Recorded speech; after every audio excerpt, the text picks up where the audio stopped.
हमनी के संस्कृति, हमनी के संस्कार सदा रहे हमनी के साथ। भारत के महान ग्रंथ और काव्य सब के संपूर्ण संकलन सब्सक्राइब करें तिलक। यदि हम लोग के टाले ही के बाद तो युद्ध के टाले के प्रयास करे के चाहिए। काहे कि जब तक युद्ध अनिवार्य ना होके उससे बचल ही उचित है। यदि आप सब चाहिए तो युद्ध से बचे खातिर हमरा लगे एगो उपाय बा।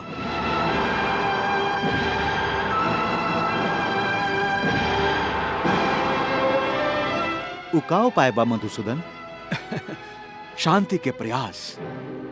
मधुसूदन, ब्याह के न्योता पर दुर्योधन हम लोग के भिखारी कह के जो उत्तर देले बा, का वो सही बात स्पष्ट नहीं के होत कि वो भैया के सम्राट तका राजा भी माने के तैयार नहीं खे।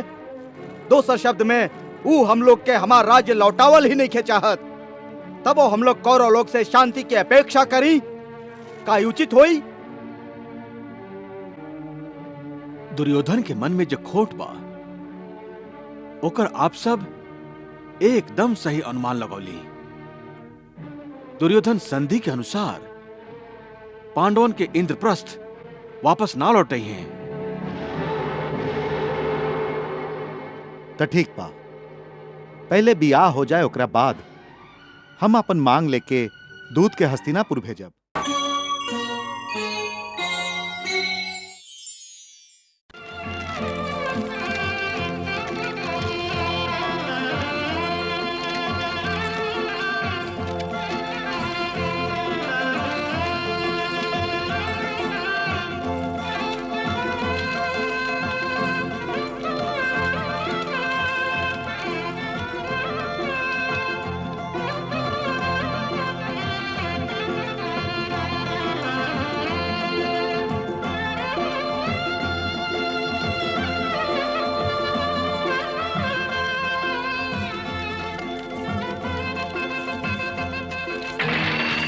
भगीना, भगीना, भगीना। हाँ भइल मामा जी।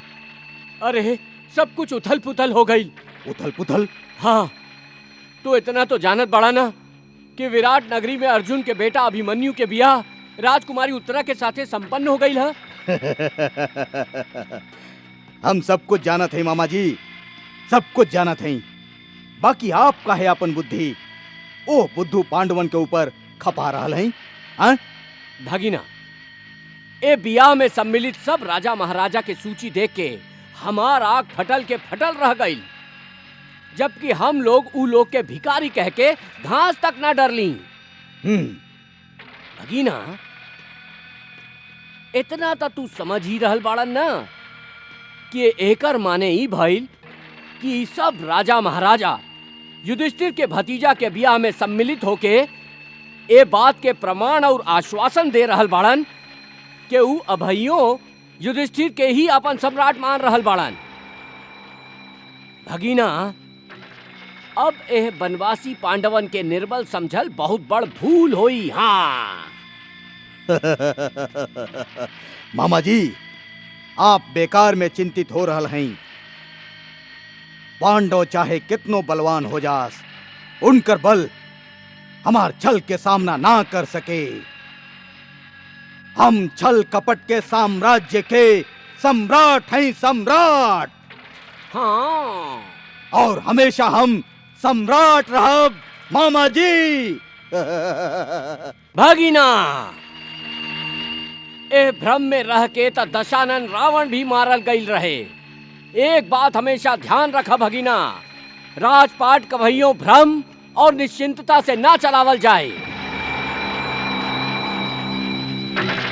पांडव बियाह के आड़ में युद्ध के तैयारी करत हम लोग के साथे एगो कुटिल चाल चलने बाड़न। कुटिल चाल। हाँ, कुटिल चाल? हाँ, कुटिल चाल। काहे कि पांडव बियाह संपन्न होते विराट नगरी के पुरोहित के अपन दूत बना के हस्तिनापुर भेजले बाड़न। बाकी मामा जी, वो दूत बा कहवा? यही बात के हमके दुख बा भगीना कि तोहके कोनो खबरें नहीं खे। तू अपन आस्तीन में कितना सांप पाल के रखले बड़ा। मतलब? माने तोहार महामंत्री विदुर जे दूत के दरबार में लावे के बजाय सीधे महाराज धृतराष्ट्र के लगे लेके चल गईलन।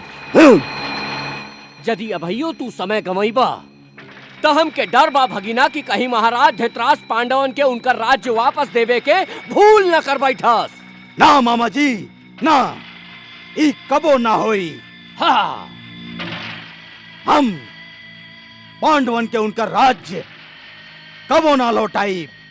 महाराज धृतराष्ट्र, आप हम पांडवन खातिर खाली हस्तिनापुर के राजा ही ना, हम लोगन के बड़ पिताजी भी हैं।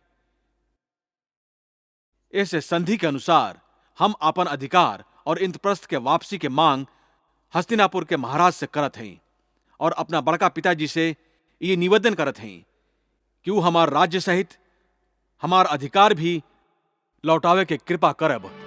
कबो ना। हाँ। भाई, आप कौन अधिकार के बात कर रहा हैं? उहे अधिकार जेकर यदि 13 बरिस के सूद जोड़ल जाए तब वो मूलधन से ज्यादा ही हुई। हाँ। महाराज, पांडव आपन राजपाट जीवन भर खातिर ना हारल रहन। जुआ के शर्त के अनुसार 13 बरिस के बाद पांडवन के उनकर अधिकार बिना मंगले लौटा देवे के चाहिए। ई तो पांडवन के शिष्टाचार बा जे अब उ आपसे अपन अधिकार मांग रहल बाड़न। भिखारी मंगबे करेलन काहे कि उनका में छीने के साहस ना होखे, और देवे वाला भीख में चंद टुकड़ा ही देवेला, राजपाट ना। पांडव के तो हम इंद्रप्रस्थ के नक्शा भी ना दे, जेकरा देख के वो अपन दिल के बहला सकस। बेटा दुर्योधन, ई तू का कह रहल बाड़ा? पांडव आखिर हमार आपन बाड़न। क्षमा करी माई, क्षमा करी। हम आपके और पिताजी के कोमल और निश्चल हृदय से पांडवन के प्रति यही स्नेह के निकाले के कोशिश कर रहा है, जे बार बार हमार हित और भलाई के आरे आवेला। एक बार तो पिताजी हाथ में आयल राज्य लौटा देले रहन, अब उहे भूल आप कर रहा हैं। ना बेटा, पांडव के स्नेह ना, बल्कि तोहरे स्नेह हमरा आड़े आवेला, हमके धर्म संकट में डाल देला। पिताजी, पांडव हमसे जुआ खेल के अपन राजपाट हारल रहन, यही से जीतल इंद्रप्रस्थ के खाली हम ही स्वामी हैं। हम केहू और ना। यदि उनका इंद्रप्रस्थ चाही तो ऊ हमसे मांगस, बाकी हम इतना मूर्ख नहीं खी कि भिखारियन के राजपाट दान करत फिरी। यदि पांडवन में साहस बा तो उनके हमसे युद्ध करे के होई। अब खाली युद्ध ही पांडव के राज्य उनका लौटा सकेला, खाली युद्ध।